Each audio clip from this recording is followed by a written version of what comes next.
Welcome to पढ़ाई का ज्ञान चैनल। सब्सक्राइब कर दीजिए और घंटी का बटन दबा दीजिए। नोट्स बनाने के लिए बुक और पेन ले लीजिए और ईयरफोन्स भी। So let's start now. तो शुरू करते हैं आज का टॉपिक। अपने कुर्सी की पेटियां बांध के बैठ जाइए क्योंकि आज वीडियो में आग लगने वाली है। तो टॉपिक का नेम है इलेक्ट्रिक फायर्स, मतलब जो इलेक्ट्रिसिटी से आग लगती है उसे हम आज जानने वाले हैं। सो अभी जानते हैं रीज़न ऑफ इलेक्ट्रिक फायर, मतलब इलेक्ट्रिक फायर क्यों लगती है आग। पहला रीज़न ये है कि जब हम ध्यान से मेंटेनेंस नहीं करते मशीन का, या तो उसे इग्नोर करते रहते हैं। सेकेंड रीज़न है शॉर्ट सर्किट के वजह से आग लग सकती है। थर्ड पॉइंट है ओवरलोडिंग से आग लगती है। जब आप एक स्विच में बहुत सारे अप्लायंसेस शुरू कर दो तो उसमें ओवरलोडिंग होती है और उससे आग लग सकती है। फोर्थ पॉइंट है मॉइस्चर या रेन वाटर से भी इक्विपमेंट्स में आग लग सकती है। इसमें भी शॉर्ट सर्किट होने का खतरा रहता है, तो उससे भी आग लगती है। फिफ्थ पॉइंट है अगर कोई मशीन बहुत दिनों से यूज़ में नहीं है, बट अगर आपने डायरेक्टली उसको यूज़ कर लिया बिना उसको चेक किए कि सब इलेक्ट्रिकल फिटिंग वायरिंग फिट है कि नहीं, तो उससे भी आग लग सकती है। बिकॉज सर्किट अगर इधर उधर कुछ टच हो गया वायर तो उससे आग लग सकती है मशीन में। सिक्स्थ पॉइंट है अगर प्रोटेक्टिव डिवाइसेस, मतलब जैसे फ्यूज़ या कोई और डिवाइस जो अगर अच्छे कंडीशन में ना हो तो उससे भी फायर लग सकती है। बिकॉज उसका काम है करंट को लिमिट करना, बट अगर उसकी कंडीशन ही बेकार है तो वो करंट को लिमिट नहीं कर सकेगा। सेवेंथ पॉइंट है अगर किसी आदमी को आप काम दे रहे हो और उसे उस काम का कुछ नॉलेज ही नहीं है तो वो काम पूरा बिगाड़ के रख सकता है। तो वैसे ही इलेक्ट्रिक सिस्टम में अगर कोई सर्किट का काम किसी को नहीं पता या फिर उसे उसका नॉलेज नहीं है तो उस प्लेस पे वो वर्क नहीं कर पाएगा और कुछ ना कुछ खराबी कर सकता है। सो उससे फायर लग सकती है। सो ये इलेक्ट्रिक सिस्टम के लिए भी डेंजरस है और अपने लाइफ को भी।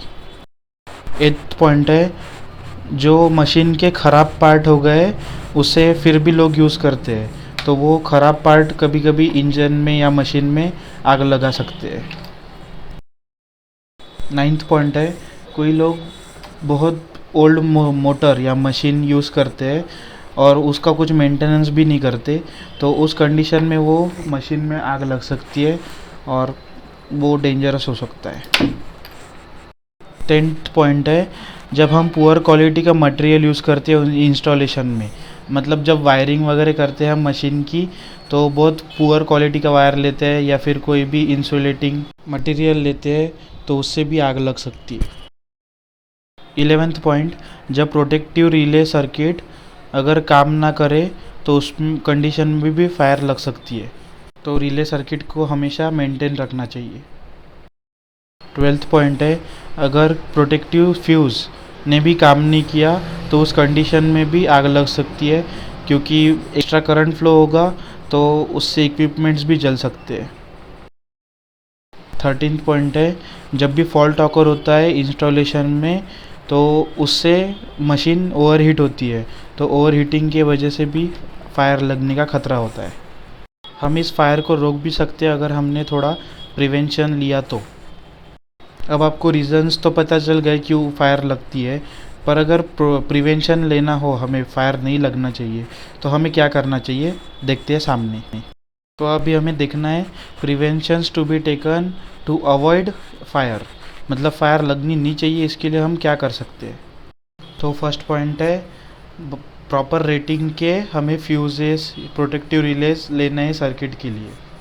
सेकेंड पॉइंट है इंडियन इलेक्ट्रिसिटी रूल के मुताबिक किसी भी सर्किट में ओवरलोड नहीं होना चाहिए, मतलब एक प्लग में एक स्विच में बहुत सारे स्विचेस लगाए एप्लीकेशन लगाए तो वैसे ओवर हीटिंग नहीं होने देना है हमें।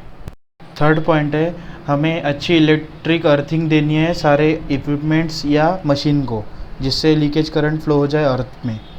फोर्थ पॉइंट है जो घर में इंसुलेशन दिया है वायर्स को वो गुड क्वालिटी के रहने चाहिए, मतलब वायर्स गुड क्वालिटी के रहने चाहिए अपने। फिफ्थ पॉइंट है मशीन के आउटर प्रोटेक्शन भी अच्छी क्वालिटी के रहने चाहिए। सिक्स्थ पॉइंट है जॉइंट्स भी मैकेनिकली स्ट्रांग रहने चाहिए। सेवेंथ पॉइंट है हमारा इलेक्ट्रिकल इंस्टॉलेशन किसी भी मॉइस्चर या फिर डर्ट केमिकल के कांटेक्ट में नहीं आना चाहिए। 8th पॉइंट है जो फायर एक्सटिंग्विशर्स है लाइक सैंड बकेट्स एक्सेट्रा, वो सब ऑल टाइम्स रेडी रहने चाहिए, कभी भी आग लग सकती है तो उसका यूज़ होता है। सो ये प्रिवेंशंस आपको लेने हैं अगर खुद को प्रोटेक्ट रखना चाहते हो तो। अब प्रिकॉशंस तो ले लोगे, बट अगर कभी आग लग गई तो फायर एक्सटिंग्विशर को कैसे यूज़ करना है अभी ये देखते हैं। तो फर्स्ट पॉइंट है, अगर इलेक्ट्रिकल मेन में या एपरेटस में आग लग जाए तो उसे इमीडिएटली बंद कर देना चाहिए उसके सप्लाई, और उसको आइसोलेट कर देना है जिससे आपको करंट नहीं लगेगा। सेकेंड पॉइंट है, जब भी फायर लगे तो फायर एक्सटिंग्विशर वही यूज़ करे जिस पे मार्क हो कि ये सूटेबल है इस पर्पज़ के लिए या फिर इस कंडीशन के लिए। थर्ड पॉइंट है, जब भी इलेक्ट्रिकल फायर में वाटर यूज़ कर रहे हो तो हमें ये ध्यान रखना है कि लाइफ कंडक्टर के कांटेक्ट में पानी ना आए। फोर्थ पॉइंट है कि ये डेंजरस है अगर आप पानी फेंक रहे हो या फिर वेट ब्लैंकेट से आग बुझाने की कोशिश कर रहे हो, तो इलेक्ट्रिकल फायर्स में ये इंजर्स हो सकता है, बिकॉज अगर वो लाइफ कांटेक्ट के कांटेक्ट में आ गया तो आपको भी करंट लग सकता है। हमें CO2 एक्सटिंग्विशर यूज़ करना चाहिए, बिकॉज इसका एडवांटेज ये है कि ये एपरेटस को भी ठंडा कर देगा, आग भी बुझा देगा और कोई रेसिड्यू भी पीछे नहीं छोड़ेगा, और इसके कोई साइड इफ़ेक्ट भी नहीं है।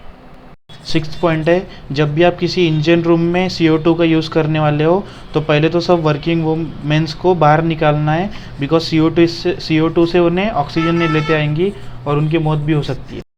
सेवेंथ पॉइंट है, हम dry chemical extinguisher life circuit पे यूज़ कर सकते हैं, बट उसका डिसएडवांटेज ये है कि वो रेसिड्यूज छोड़ता है पीछे और एपरेटस को भी कूल नहीं करता। 8th पॉइंट है, कार्बन टेट्राक्लोराइड एक्सटिंग्विशर भी हम यूज़ कर सकते हैं, तो ये फायर को तो पुट डाउन कर देगा और एपरेटस को भी कूल डाउन कर देगा, बट अगर ज़्यादा यूज़ कर दिया तो इंसुलेशन और मेटल पार्ट्स को ख़राब कर सकता है। 9th पॉइंट है, हम वाटर स्प्रिंकलर्स का भी यूज़ कर सकते हैं जब इलेक्ट्रिक फायर हो, तो उस कंडीशन में जब सर्किट क्लोज हो तभी वाटर का यूज़ करना चाहिए। 10th पॉइंट है, जब भी हम फायर एक्सटिंग्विशर यूज़ कर लेते हैं तो उसे अच्छे से क्लीन करना चाहिए, ड्राई करना चाहिए और अपने सर्विस पे बैक लगाना चाहिए, मतलब वापस उसके जगह पे लगा देना चाहिए। बहुत बाहर की आग बुझा दी, अब पेट की आग बुझाते हैं। चलो सर जी हम हाँ, तो मैंने चलो बोला। चलो फिर। तो आज के लिए बस इतना ही, बाकी कल देखते हैं। Bye bye.